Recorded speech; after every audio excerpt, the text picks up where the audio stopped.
This is recording for Edexcel Further Pure 1. Coordinate Systems 1, the Parabola and Rectangular Hyperbola.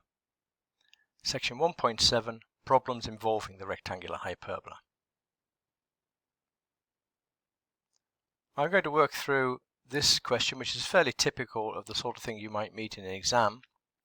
Before I do so though, let's just read through this. You might want to stop the recording and look through it yourself first.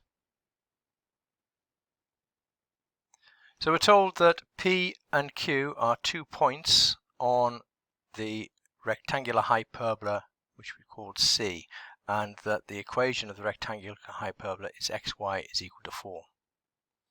We're also told that L is a line which is perpendicular to PQ, so that's going to be quite important.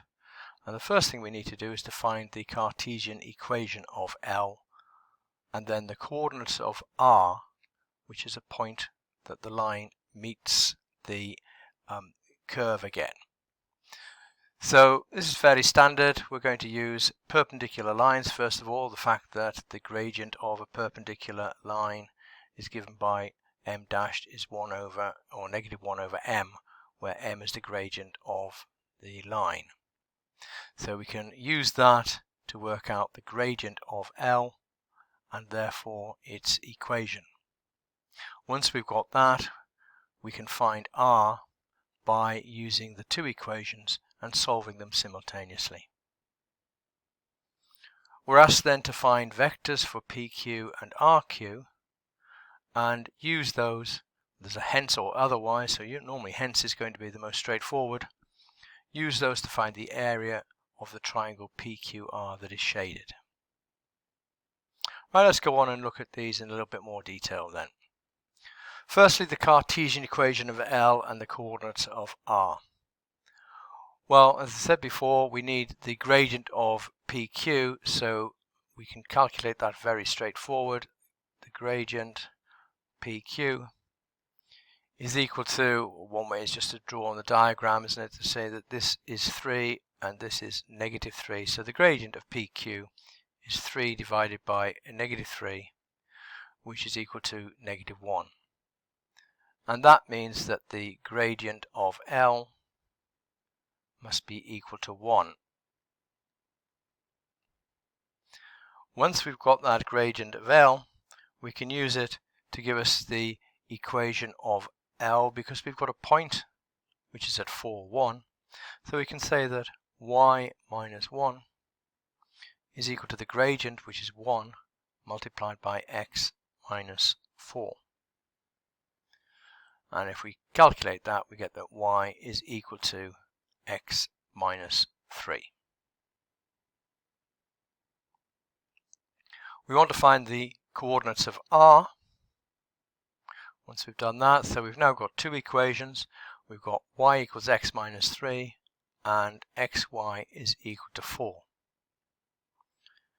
So if we substitute the fact that y is equal to 4 over x, we can say that 4 over x is equal to x minus 3.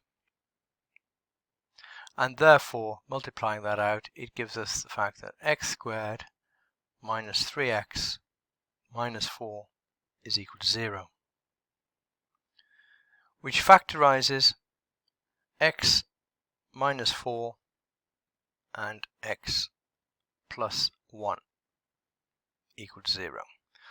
Well, the x minus 4 equal to 0 is the point Q, because that would give you x equal to 4. So R must be where x is equal to negative 1, and therefore y, by substituting into either equation, therefore y is equal to 4 over x, which is equal to negative 4. So R is the point negative 1, negative 4.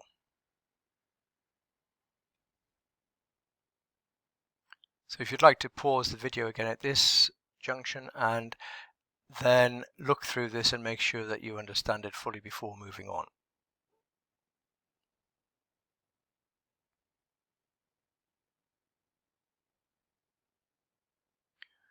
We're now asked to find the vectors PQ and RQ.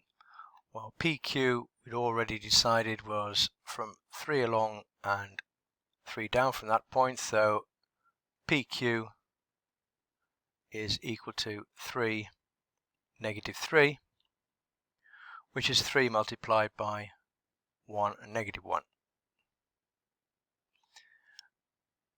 RQ,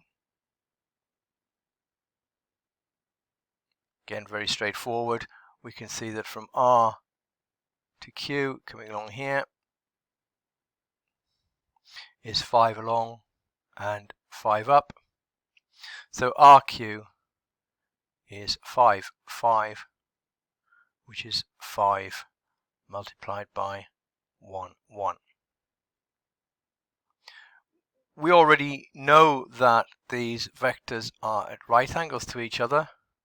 We've been told that, although these vectors here would confirm the fact because they are negative gradients of each other.